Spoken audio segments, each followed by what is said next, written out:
이 성장률이 야, 이 정도면은 역대급 이익률이고 이게 유지가 될 수 있을까? 안 될 것 같다라고 하면은 그때는 조심스럽게 이제 발을 빼는 게 맞다. 테슬라는 그럼 이게 이 성장률 이런 게 꺾인 건가요? 아니면 앞으로도 꺾이지 않은 것 같아요.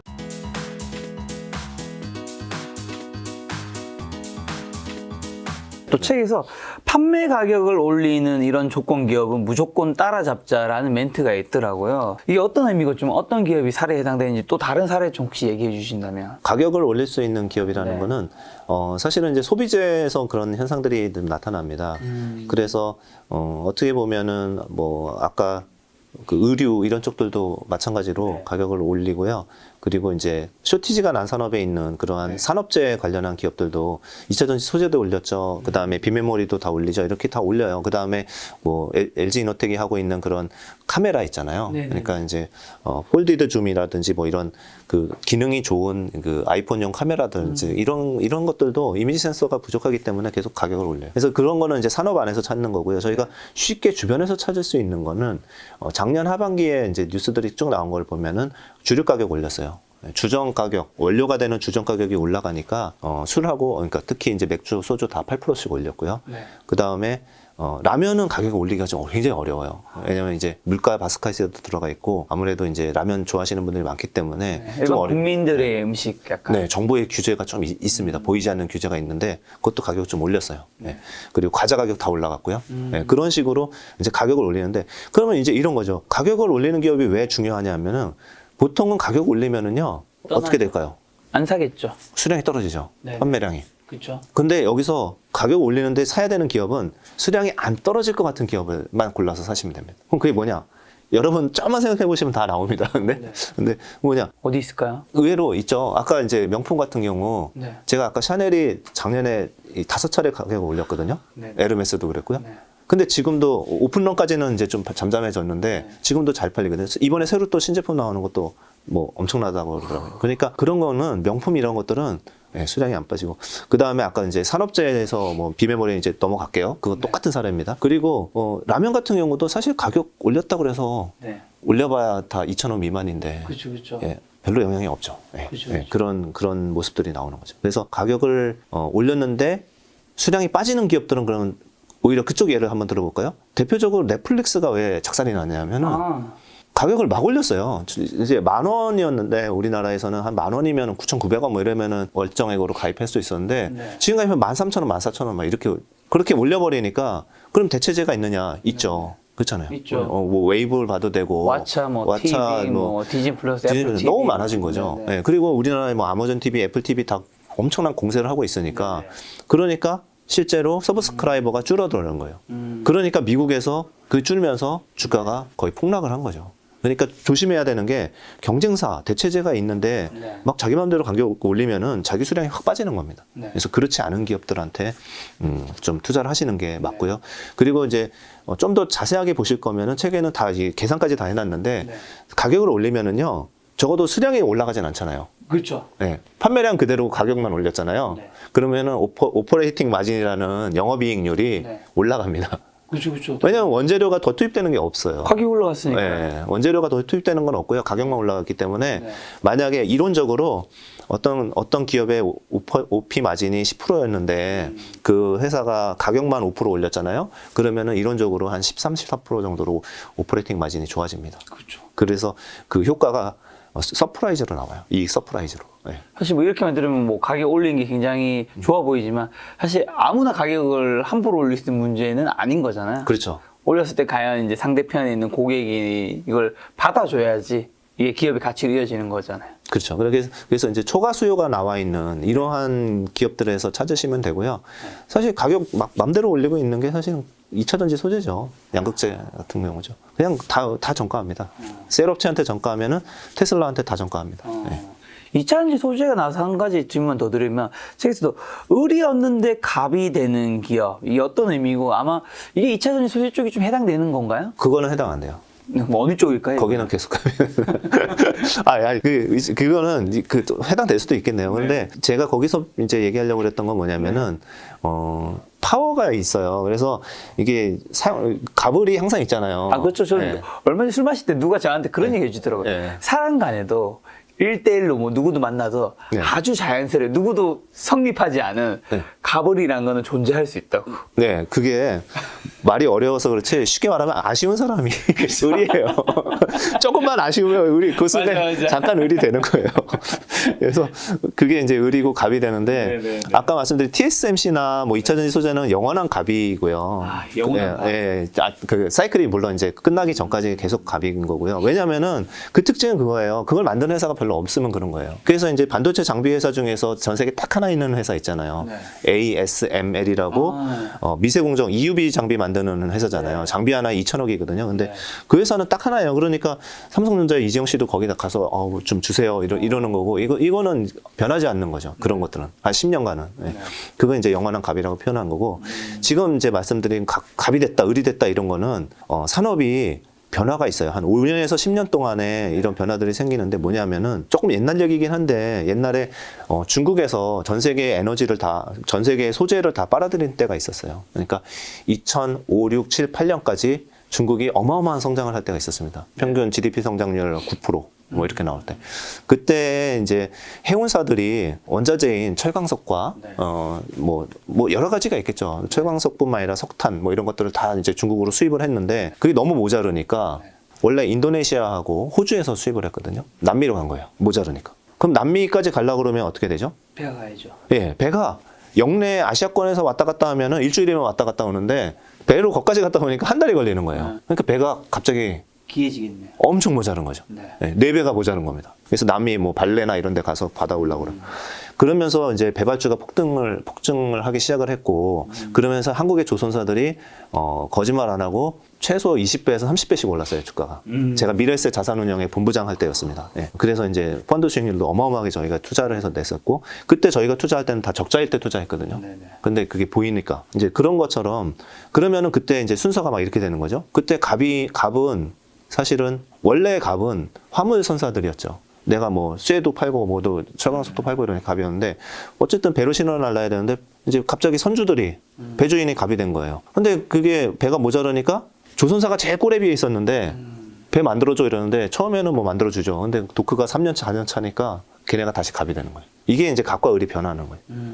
이제 근데 여기서 재미있는 건 더 마저 말씀드리면 조선사가 그래서 20배, 30배 올랐고 어마어마한 돈을 벌었지만은 그 사이클이 끝나고 중국에 많은 그 도크가 생기고 조선사가 생기면서 과열 경쟁으로 가면서 거의 70%가 망했습니다. 조선사들이. 그러니까 이제 바로 다시 을이 된 거죠. 그래서 어떻게 보면 이제 저희가 갑에서 을이 변하는 기업들을 잘 보고 있으면 또 10배가 나온다, 10배씩 먹을 수 있다라고 얘기하는 게 그러면서 피가 낭자한 산업은 봐야 돼요. 네, 조선사가 그 우리나라 10개 있다가 지금 3개 남고 다 망했잖아요. 네. 성동조선 망하고 중국도 한 70% 망했습니다. 조선사가. 지금 이제 남아있는 기업들이 그래서 이제 수주를 하고 있는데 옛날처럼 슈퍼사이클이 안 와서 그런데 여건은 사실은 좋아요.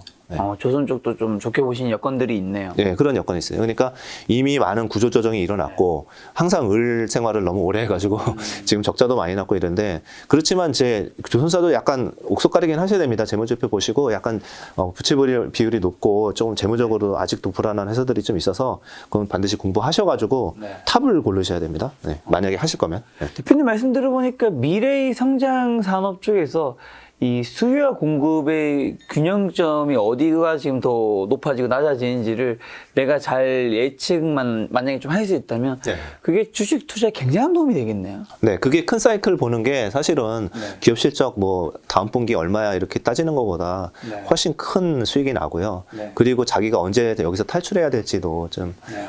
잡을 수 있죠. 아까 전에 효성 TNC도 10배 오르고 이제 뭐 좀 떨어졌다 얘기해 주셨는데 사실 이게 뭐 아무리 거기가 수요 공급에서 뭐 갑을 위치를 차지하더라도 또 영원히 오르는 주식은 없잖아요. 그렇죠. 네. 결국엔 주식은 좀 팔아야 되는 시점도 필요할 텐데 책에 이익 피크 시점이 주식 매도의 기준점이라는 내용이 있던데 그게 어떤 의미고 또 주식은 좀 언제 팔아야 될까요? 사실 팔아야 될 때 못 팔아서 돈을 못 버신 분도 굉장히 많은 것 같아요. 예를 들면 뭐 네이버 카카오를 가지신 분이라면 사실은 고점에서 팔 수 있는 기회는 있었지만 만약에 지금까지 계속 그냥 장투를 한다는 생각으로 가져갔으면 굉장히 좀 힘든 결과가 있을 수도 있는 거고. 그렇죠. 이게 되게 중요한 질문이신데요. 네.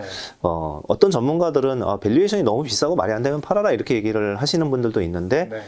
일각에 맞는 얘기인데 그건 어려워요. 아니 밸류에이션이 비싸다는 거를 성장률이 다 다른데 그거를 어떻게 표현하죠? 그러니까 예를 들어서 그렇게 따지면은 LNF나 에코프로 BM 같은 경우 작년에 PER이 거의 60배, 70배 됐었어요. 그때 그럼 다 비싸다고 팔았으면은 더블을 못 먹은 거죠. 그러니까요. 그때부터 지금 2배가 올랐는데 정확하게는 2년 전보다 10배가 올랐고요. 그러니까요. 예. 근데 지금도 저는 팔지 말라고 말씀드리잖아요. 예. 조정할 때마다 더 살 수도 있다라고 생각하는 게 그 성장률이 워낙 높기 때문에 그렇습니다. 그래서 여기 해답은 이거예요. 성장률이 꺾이면은 예, 그때가 피크아웃 시점이에요. 그래서 이렇게 이제 정리는 하고요. 이익의 성장률이고요. 이익의 금액의 성장 크기가 아닙니다. 성장률입니다. 그래서 100일 때 200이 되면 100% 성장하는 거잖아요. 근데 200일 때 300이 되면 50% 성장하는 거잖아요. 그렇게 가도 성장률은 높으니까 그런 거 유지가 되지만 그게 만약에 300일 때 400이 되면 30%로 떨어지죠. 그러면은 신문에서는 야, 사상 최고 이익 이렇게 나오는데 성장률이 30%? 그것까지도 괜찮아요. 30%면 엄청 훌륭하죠, 사실은. 근데 20%나 15%로 떨어지기 시작한다. 그때부터 좀 위험한. 아주 위험합니다. 왜냐면은 막 100%씩 성장하다가 20%로 성장이 둔화되는 거는요. 100%씩 성장하는 기업한테 PR을 50배씩 줘요. 50배가 성장이 돼 있어요. 다 그거는 통계적으로 그렇습니다. 그런데 50배를 PR을 주다가 20% 성장하는 기업으로 바뀌면은 PR이 20배로 떨어지거든요. 그렇죠, 그렇죠. 예, 왜냐하면 코스피가 10% 정도 이익이 성장하고 10배 주잖아요. 예, 거기에 기준을 맞추시면 됩니다. 그렇기 때문에 그러면은 다시 볼까요? 50배에다가 20배로 PER이 떨어지려고 그러면은 주가는 반에 반토막 나는 거잖아요. 그 전에 팔아야 되는 겁니다. 근데 그걸 어떻게 하느냐? 이거를 이제 말씀드릴게요. 근데 이것도 마찬가지입니다. 정성적으로 산업에 대해서 좀 고민을 많이 해볼 필요가 있고 굉장히 너무 쉬운 얘기를 드려서 좀 그렇긴 하지만 예를 들어서 이런 거죠. 우리가 봤을 때 그 백신 만들고 백신 접종하고 하는 회사들이 있었잖아요. 네네네. 그런 주식들 굉장히 많이 올랐었죠. 2년 전부터 해서. 난리였죠. 뭐. 예. 근데 가만히 생각해 보면 이게 이제 모더나가 됐건 해외 백신들이 다 들어와 아스트라제네카가 됐건 다 화이자가 들어왔고 됐든. 우리나라 백신은 잘 맞지도 않고 있고 이런 상황인데 그런데 이 코로나가 계속 주사를 맞을까 이렇게 생각하면은 우리가 아닌 거 알잖아요. 이게 떨어지고 있는 것도 알고 신규 확진자가. 근데 그 주가들이 계속 될 거라고 생각할 수는 없는 거잖아요. 그렇죠. 예. 그러니까 그런 거는 일시적으로 성장이 확 높았지만 진단키트도 마찬가지고요. 뭐 그런 회사들이 있었잖아요. CGN 같은 회사들도 주가 10배 올랐다가 다시 뭐 많이 빠졌잖아요. 그러니까 그거를 10배 올랐더니 그거 끝까지 쫓아가면 안 된다는 거를 어떻게 말씀드리는 보면 거예요. 거기서는 접종 맞은 숫자에 이게 수치가 높아지다가 꺾이는 지점에서 좀부터 굉장히 조심을 했어야 되는 건가요? 그렇죠. 그러니까 그거는 생각을 해보는 거죠. 지금 이제 신규 확진자가 줄어들고 있고, 그 다음에 해외에서 들어오는 백신들이 남아돌고 있는데 한국에 백신 만드는 업체들이 한국에서 생산한다는 업체들, CMO 한다는 업체들이 주가가 버틸 수 있을까? 우리나라 나온다고 나는 맞을까? 이렇게 생각하면은 저는 국산 거 안 맞을 것 같아요. 예, 화이자 거 맞으면 되는데 왜. 이제 그러니까 국산에서 새로 뭐 개발했다, 임상 3상이다 이런 거는 그런 거에 이제 좀 주식은 그런 거 인정 안 하는 거죠. 예. 그런 게 이제 하나 예를 들었고 또 하나 이제 아까 조선하고 선사도 갑을 얘기하다가 제가 이 사례도 좀 말씀드릴게요. 좀 HMM이라는 주가가 그것도 10배가였잖아요. 10배가 났었죠. 예. 그러니까 이것도 워낙 짧게 왔다 가기는 하지만 그런 생각은 할 수 있는 거예요. 이게 레슨이니까 너무 불편해하지 마시고 이제 주가 많이 빠져서 이제 조금 힘드신 분도 있지만 주주분들께 죄송하지만 레슨이라고 생각하시고 좀 들어주시면 뭐냐면은 오를만 했어요. 충분히 오를만 했고 배가 모자랐잖아요. 네, 배가 모자랐고 그렇기 때문에 아까 이제 조선사가 구조조정 많이 거쳤고 배 화주들도 선사들도 많이 모자랐는데 그러다 보니까 운임이 급등을 했죠. 운임이 급등하니까 HMM이라는 회사가 작년에 벌어들인 이익이 7조 3천억 원입니다. 과거 20년간 벌어들인 돈을 다 합쳐도 그만큼 못 벌었어요. 진짜요? 네. 그 정도로? 예. 그러니까 이익에 기반해서 주가가 그만큼 오른 거예요. 근데 주가가 그러면은 그 왜 빠졌냐라고 보면은 사람들이 이익은 유지가 될 수 없다고 본 거죠. 그런데 정확하게 보면은 이익은 올해도 10조 정도 가까이 나온다고 예측이 되고 있어요. 그리고 1분기에 이미 3조 원이 나왔기 때문에 예. 그러니까 어마어마하게 돈을 벌고 있는 건 맞습니다. 그런데 아까 말씀드린 것처럼 성장률이 꺾인 거죠. 그 꺾이니까 그 산업의 성장률이 꺾였다고 생각하니까 이제 그 주가가 못 버티고 이제 떨어지기 시작한 겁니다. 네, 그래서 다시 한번 정리하면은 이렇게 큰 사이클이 올라왔던 것들은 화장품도 그랬고 바이오시밀러도 그랬고 모든 게 똑같은 패턴을 다 그렸습니다. 이 성장률이 야, 이 정도면은 역대급 이익률이고 이게 유지가 될 수 있을까 안 될 것 같다라고 하면은 그때는 조심스럽게 이제 발을 빼는 게 맞다 이렇게 생각하고 있습니다. 아, 성장률 얘기 나왔고, 그리고 아까 전에 2차전지 얘기 많이 해주셔서, 워낙 이건 글로벌 종목이라서 여쭤봐도 될 것 같은데, 안 되면 나중에 빼도록 하고요. 네. 그렇다면 성장률 하면 우리 테슬라를 무시할 수 없지 않습니까? 네네. 테슬라는 그럼 이게 이 성장률 이런 게 꺾인 건가요? 아니면 앞으로도 치고 올라가는 건가요? 꺾이지 않은 것 같아요. 네. 네. 왜냐하면은 근데 베이스 맨 낮은 것부터 이렇게 계산하면 안 되고 네네. 이제 그 정도 되는 회사는 성장률에 맞춰서 이익률 이제 그 PER이 이제 유지가 되는데 예를 들어서 한 30%에서 50% 정도만 성장을 유지해도 충분히 성장률, 빅테크의 그 성장률을 유지한다고 볼 수 있거든요. 네. 그리고 이제 어느덧 테슬라도 PR 100배 이상에 있었다가 지금 40배대로까지 떨어졌잖아요. 네. 그런데 지금 성장률이 잠깐 주춤한 거는 네. 상해 락다운, 거기 기가팩토리가 안 들어간 거 이런 이유들 때문이었어요. 네. 그렇기 때문에 지금 이제 대기 수요가 되게 길고 초과 수요가 나와 있는 그런 대표적인 기업이거든요. 네. 그래서 이거는 다시 생산량만 늘어나면은 완판이에요, 이거는. 네. 그러니까 예를 들어서 제가 테슬라 매장에 여의도 있잖아요. 네, 저- 알고 있습니다. 네, 거기 IFC몰 네, 근처에 네, 있잖아요. 제가 가서 물어봤어요. 지금 주문하면 언제 나옵니까? 네, 그랬더니 최소 6개월에서 1년 정도 걸린다고 그러더라고요. 근데 이게 한국만의 문제가 아니고. 네. 그런데도 계속 예약이 쌓이고 있는 겁니다. 네. 그런 것처럼 초과 수요가 나와 있고, 그리고 그 초과 수요의 이유는 아마 아실 거예요. 뭐 제로백이라는 성능을 비교해도 그렇고, 네. 가격 대비 어떤 제공하는 서비스, 그러니까 자율주행 기능이라든지 이런 것도 압도적이기 때문에 네. 네, 전기차를 산다 그러면 테슬라부터 사고 그 다음으로 그렇죠. 내려오는 거죠. 요새 폭스바겐 전기차 안 팔리거든요. 네, 잘 안 팔립니다. 개인 투자자분들이 좀 고민을 해결하는 질문을 한번 드려보면, 이제 요즘에는 당연히 물린 주식 가지신 분들이 굉장히 많잖아요. 뭐 대표님 같은 경우는 물린 주식이 있을 때 좀 어떻게 대응하고 계신지랑, 개인 투자자분들은 또 어떻게 해야 될까요? 계좌가 마이너스인 분들 너무 많을 텐데. 저희가 이제 물린 주식 뭐 저도 엄청나게 많고요. 네. 예, 그리고 이제 물린 주식을 로스컷을 할지 아니면 물타기를 할지를 결정을 하는데요. 일단은 저희가 다시 이제 백투더 저기로 베이직으로 가는 거예요. 그래가지고 펀더멘탈하고 그런 걸 비교해 봤을 때 이게 충분히 괜찮은 회사인지를 봐요. 그래서 결과적으로 아까 저희가 쭉 이 시간 동안 얘기했던 그런 좋은 기업들 네. 이런 것들은 물타기를 합니다. 네, 우량 기업이고 경기 사이클상 그 산업의 사이클상 이게 상향 중인 것들은 네. 저희가 예를 들어서 또 기업 명이 나와서 죄송하지만 그 LNF라는 기업이 네. 한 6개월 전인가 중국에 LFP라는 기술로 해가지고 만든 배터리 대비 네. 너무 비싸다. 그래가지고 막 다 떨어진 적이 있었어요. 우리나라 이 배터리 2차 전지 소재에서. 그러니까 LFP가 싸긴 싸요. 한 30% 쌉니다. 네, 지금 만들 때. 그래서 중국의 CATL이 만드는 기술인데 그랬을 때 막 빠졌을 때 저희가 잠깐 고민을 해봤죠. 근데 결과적으로는 이거는 시장이 고가 시장이 있고 저가 시장이 있는데 네. 저가는 중국의 LFP를 쓰지만 고가나 중가 이상이 효율성을 따지는 그런 한 차들은 한국의 기업들을 쓸 수밖에 없다. 그렇기 때문에 계속 물타기를 한 거죠. 저가면서도 하고. 그렇게 하면서 이제 또 신고가 나면은 너무 많이 산 거는 좀 팔고 네. 이렇게 간 거죠. 이제 그런 식으로 자기가 정말 자신 있고 핵심 기업들은 네. 물타기를 하셔야 돼요. 그리고 그 물타기가 돈이 없다. 이러면 아까 말씀드린 5개 중에서 2개 헐어가지고 네. 그거를 사시는 거죠. 그게 이제 물타기 전략의 기본이고요. 네. 예. 그리고 이제 악재가 나왔을 때 어떻게 대처하냐 이런 것들을 할 때 예를 들면 이제 뭐 BTS 이거 문제 나왔다 이러면은 그러니까요. 이런 경우는 이건 우리가 뭐 예측 못한 경우도 많잖아요. 그렇죠. 오스템 임플란트의 횡령 사건 그렇죠. 이런 것도 똑같습니다. 뭐 아파트가 좀 무너진 그런 것들도 네. 뭐 전혀 투자자분들이 예측하지 못한. 네. 이럴 때는 제가 경험적으로 말씀드리면은 그냥 절반은 그냥 바로 날리는 게 정답이고요. 아, 제 경험적으로. 그 뉴스가 나오고 주가가 이제 떨어졌더라도 일단은 네. 절반은. 네. 오스템 때도 저희는 똑같이 그렇게 했습니다. 왜냐면은 그 나올 때는 똑같이 공평하고 바로 반영이 다 되는 측면이 있는데 네. 그 원인을 모르는 경우가 많습니다. 근데 이번에 이제 하이브 같은 경우는 원인이 확실하니까 괜찮은데 네. 다른 경우는 이게 제대로 수습이 될까? 이런 거를 알 수가 없거든요. 그다음부터 조사해야 되는데 시간이 걸리잖아요. 그러니까 절반 팔고 조사해 봤는데 이게 아니다. 펀더멘탈을 건드리는 영향이 별로 아니다. 이러면은 판 걸 다시 삽니다.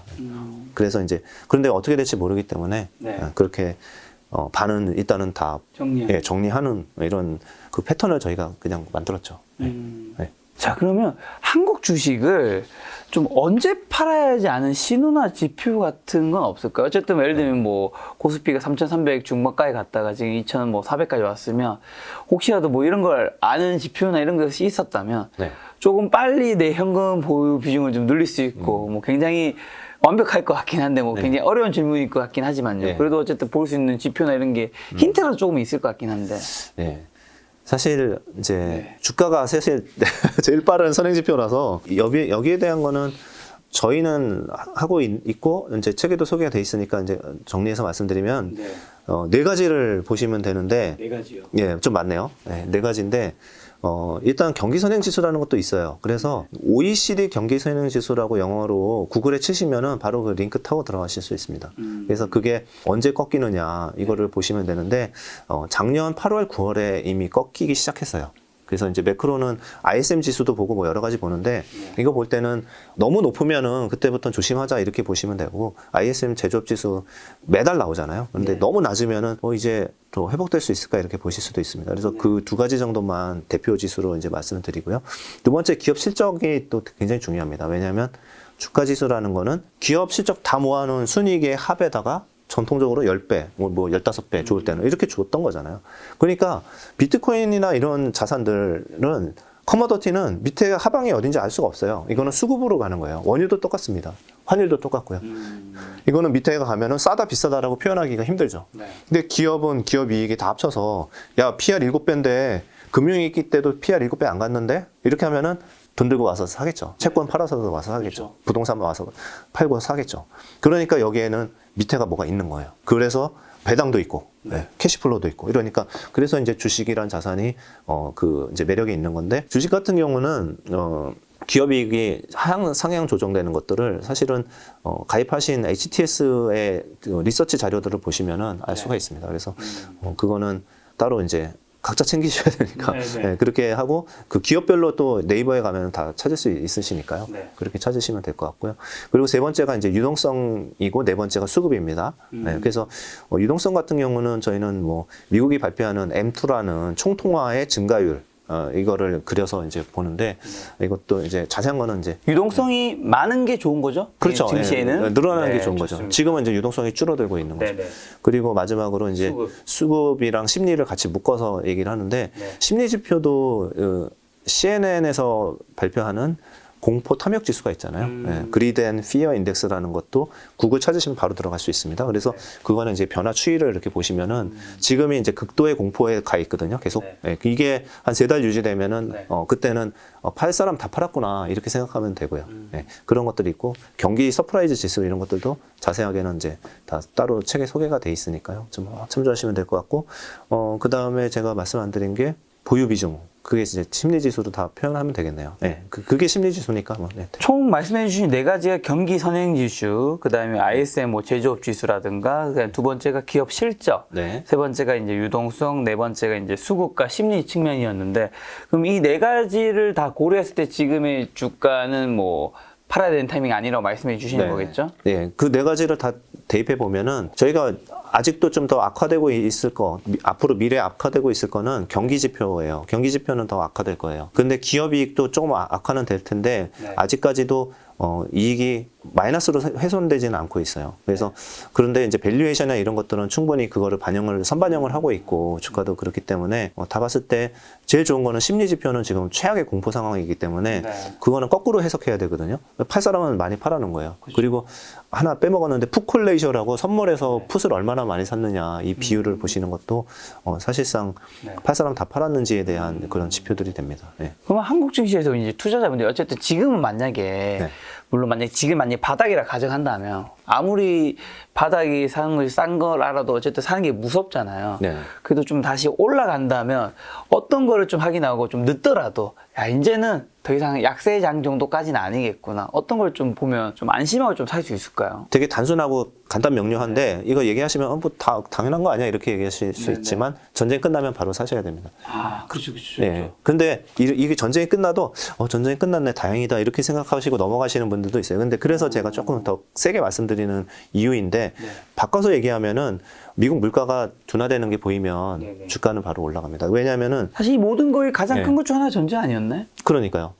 그러니까 전쟁 났고 두려워서 그런 게 끝나는 게 아니라 최대 산유국에서 전쟁이 났다라는 게 문제인 거잖아요. 그래서 얘네가 연말까지는 원유 수출을 다 금지당하고 그 다음에 가스관 자기도 잠그겠다고 얘기했는데 거기까지 흘러가면은 재앙이죠. 경기 침체입니다. 근데 그거를 100% 우리가 장담을 못하니까 아까도 말씀드린 것처럼 합리적인 뭐 어떤 추론을 하는 건데 끝날 가능성이 좀 높아지는 건 맞잖아요. 예. 이렇게 되면 다 침체로 가는데 사실 이제 중재를 해서 끝내는 게 맞고 여름에 끝날 가능성이 높은데 만약에 끝난다라는 뉴스가 나오면은 아 물가가 잡히겠구나, 유가 떨어지겠구나 하면서 이걸 기억했다가 그냥 다행이다라고 생각하지 마시고 내 포지션을 그때 좀 빌드업하는 이런 그 변곡점으로 삼으셔야 그럼 돼요. 이제 전쟁이 끝나면 만약에 오늘 만약에 전쟁이 끝났다 친다면 네. 오늘 오후 6시쯤 전쟁이 끝났어요. 네. 뉴스가 나왔어요. 네. 그럼 내일 주가는 진짜 엄청난 폭등을 할 거잖아요. 네. 폭등을 했을 때 내가 들어가려고 하니까 장 초반부터 이미 다 폭등을 한 거예요. 따라가야 됩니다. 아, 그리고 따라 들어가야 네, 돼요. 왜냐면 많이 빠졌잖아요. 나스닥이 33% 빠졌는데요. 네, 이 정도면은 그냥 그날 하루 올라봐야 5% 뭐 이렇게 오를 텐데, 네네. 네, 제가 보기에는 좀 따라갈 타이밍 늦었어도? 네, 그날 다 모두가 공평한 그 정보를 가지고 공평하게 참여를 하고 어떤 기업을 살 건지만 좀 고민을 하시면 될 것 같아요.